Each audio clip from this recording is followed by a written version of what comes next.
Jerusalema ikhaya lami ilondoloze uhambe nami zungangishilana. You are stealing my house.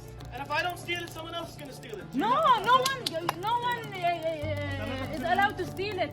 I recognize Jerusalem as the capital of Israel. For Palestinians, Israel's birth will always be stained by original sin. Hundreds of thousands were driven from their homes. This has happened since 1948, but especially in the past few weeks, since the Sheikh Jarrah community has decided to start protesting the efforts of ethnic cleansing at the hands of Israeli settler organizations and the government. From the Gaza Strip to the occupied West Bank, Palestinians are demanding the right of return.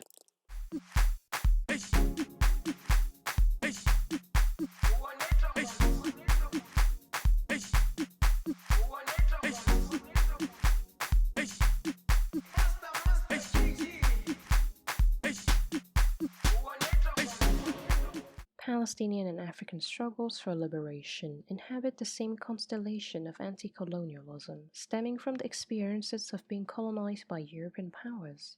Coincidentally, or not, the very first wave of Zionist migrations to Palestine from 1881 to 1882 took place during the same decade as the 1885 Scramble for Africa. In 1897, the Basel Conference laid out the framework for the modern Zionist colonial project, following the urgency to solve the problem of European anti-Semitism, especially Russian pogroms. In addition to Palestine and Argentina, the British allocated Uganda as a possible destination for a Jewish nation-state at the beginning of the 20th century. As Britain assumed a mandate for Palestine in 1917, Zionist migrations accelerated. The history of British and Zionist colonization in Palestine is also a history of capitalist exploitation. Namely, during the 1930s, Africans from Senegal, Nigeria, Chad, and Sudan were sent to Palestine to build railroads and sewage systems in Jerusalem. Nevertheless, many of them voluntarily joined the Palestinian fight against the colonizers, as well as defending Al-Aqsa Mosque. The African presence in Palestine is rooted in the history of enslavement in the Indian Ocean, while African pilgrims under the Ottoman Empire were granted the status of guardians of Al-Aqsa Mosque. Speaking of the ongoing Palestinian liberation struggle is to evoke a lineage of the battles against settler colonialism and white supremacy, not only in Palestine but also in Africa and around the world. Most prominently, the anti-apartheid movement in South Africa has served as a philosophical model and political framework for Palestinians. In drawing parallels between white settler colonialism in South Africa and Zionist settler colonialism in Palestine, Palestinians and South Africans sustained the tradition of mutual inspiration and comradeship. They must know what our stand is. Arafat is a comrade in arms. The espouser of the BDS movement highlights hence the interlocking critique of capitalism, colonialism, and neo-colonial violence, which continues to shape-shift in more insidious ways.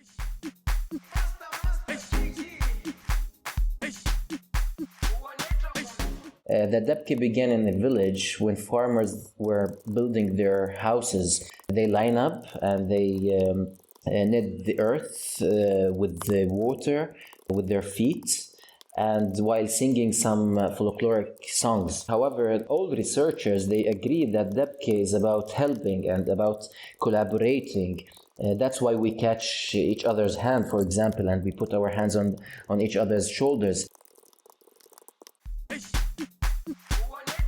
How did you manage to teach all of these people this same choreography? Through social media. Friends from South Africa, they talked to me and they asked me to do the video on Jerusalem, this merge of two types of dance. We call it Afro-Dabke, which I use it for Jerusalem because it's an African song, but it's talking about Jerusalem, which is the capital of Palestine. The capital that we are denied the physical barriers that prevent Palestinians from accessing Jerusalem. The militarized checkpoints, the separation apartheid wall in the West Bank, it closes on the citizens in Gaza. Artistically, is to show people all over the world that we do have art and we dance. I got to know a Cameroonian dancer. I learned African dance, especially Cameroonian dance. African dance is so close to Dabke, Afro-Dabke, which is a mixture between two types of dance. As both they share energy energy and expression, and sometimes like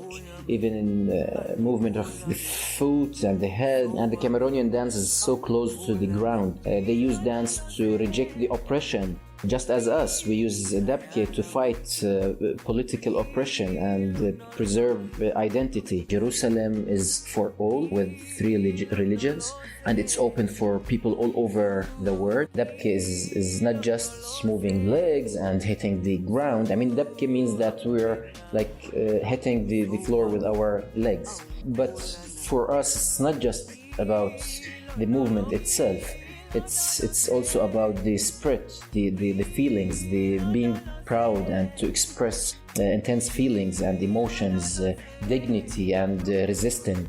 It's also about identity, it's about our heritage, and this is very important as we live under conditions of oppression, under apartheid. The song's literal veneer might trick listeners into thinking that this is all about Christian supremacy and ownership of Jerusalem. The song as an allegory of hope, of resistance, resilience, and especially survivance, which is an active way of life that nourishes indigenous ways of knowing and doing. Survivance makes me think of African spirituality, which affirms the dignity of the self and of others as a shared humanity. Ubuntu thus conveys collective strength, unity, and connection to the cultural heritage. Jerusalem became well known internationally in 2020 during the global pandemic and lockdown, namely through the hashtag Jerusalem Challenge, which assembled choreographies from all over the world dancing to the beats of the song. Jerusalem is thus an allegory of resistance, and the dance challenge that resulted from the song connected people all over the world thanks to social media, collective joy,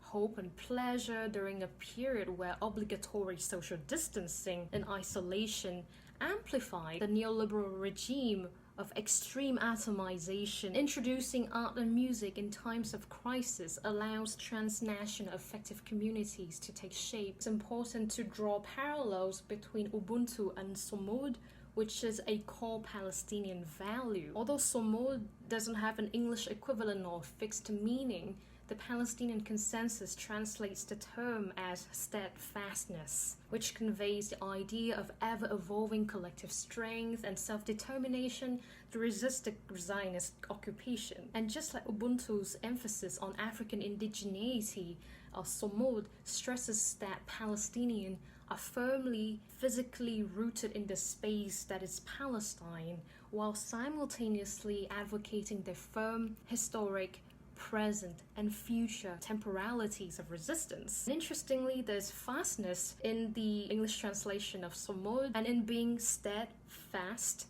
Palestinians stay put as they remake the meanings of space and time and enrich the ideas of Somod and the rebuilding of a collective anti-colonial movement at home through dancing, through Dabke, and by fusing different dance traditions as a way of acknowledging the history of African-Palestinian solidarity, as well as recognizing the African presence in Palestine. Ubuntu and Somod both affirm the phrase "to exist is to resist." We say that we are here in this country just before 1948, before the Israelis. They are not trying to occupy the land, they are also trying to occupy our minds and also to take us out from our identity. Art in general, it's can be used as a tool to resist, facilitating social change and creating the social awareness and liberating minds, to interact and work with the community, to give voice for voiceless people, to mobilize protests and enhance freedom of expression, to raise awareness of social political issues like gender rights. It's nice to dance and to feel better. Expressing feelings as an artist and art manager is to help to enrich culture development in my country, Palestine, toward justice, freedom and human rights.